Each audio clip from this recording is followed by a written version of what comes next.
عالم برزخ اور عالم آخرہ، اس کے بارے میں جو کچھ قرآن اور صحیح حدیث میں آیا اس کو ماننا چاہیے.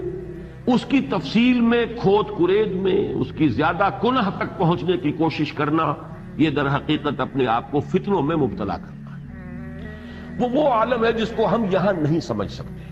ایک دوسرا عالم ہے، اس کے نوامیس مختلف ہیں، اس کے قوانین مختلف ہیں. یہاں کی آگ جلا دیتی ہے، پھر وہ کھال جو ہے دوبارہ نہیں آتی، وہاں پر آگ جلائے گی اور کھال دوبارہ آ جائے گی. یہاں کی آگ میں آدمی پڑتا ہے مر جاتا ہے، وہاں کی وہ آگ جو ہے وہ مارے گی نہیں. ثم لا يموت فيها ولا يحيا، ایسی حالت میں رہے گا کہ نہ زندوں میں ہوگا نہ مردوں میں ہوگا. تو ان کیفیات کو ہمیں اجمالاً جو کچھ آیا ہے قرآن میں صحیح احادیث اس کو ماننا ہے. باقی ان کی تفاصیل میں جانا یہ در حقیقت فتنے کو دعوت دینا ہے، اپنے آپ کو فتنے میں مبتلا کرنا ہے، اپنے پاؤں پر خود کلہاڑی مارنے کے مترادف. سورہ آل عمران کے شروع میں جو مضمون آیا ہے کہ اس قرآن میں دو طرح کی آیات ہیں، آیات محکمات، آیات متشابہات.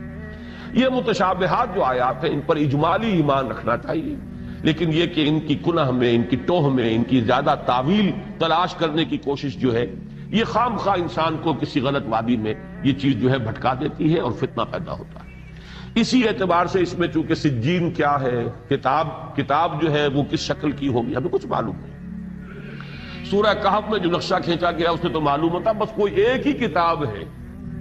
وَوُضِعَ الْكِتَابُ فَتَرَى الْمُجْرِمِينَ مُشْفِقِينَ مِمَّا فِيهِ وَيَقُولُونَ مَا لِهَذَا الْكِتَابِ يَا وَيْلَتَنَا مَا لِهَذَا الْكِتَابِ لَا يُغَادِرُ صَغِيرَةً وَلَا كَبِيرَةً إِلَّا أَحْصَاهَا. وہ اعمال نامہ رکھا جائے گا اور چیخ اٹھیں گے یہ کافر اور یہ فجار، یہ کیسا اعمال نامہ ہے جس نے کہ کسی چھوٹی چیز کو بھی نہیں چھوڑا.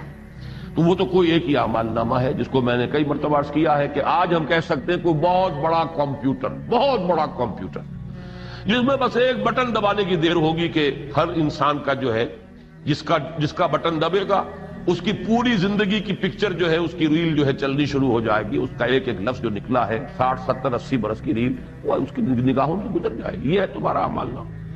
تو اس اعتبار سے اب وہاں پہ علیحدہ اعمال نامے ہیں، کفار کے علیحدہ ہیں، فجار کے، اور پھر جو ابرار ہیں ان کے علیحدہ ہیں. وہ سجین میں ہیں، یہ علیین میں ہیں.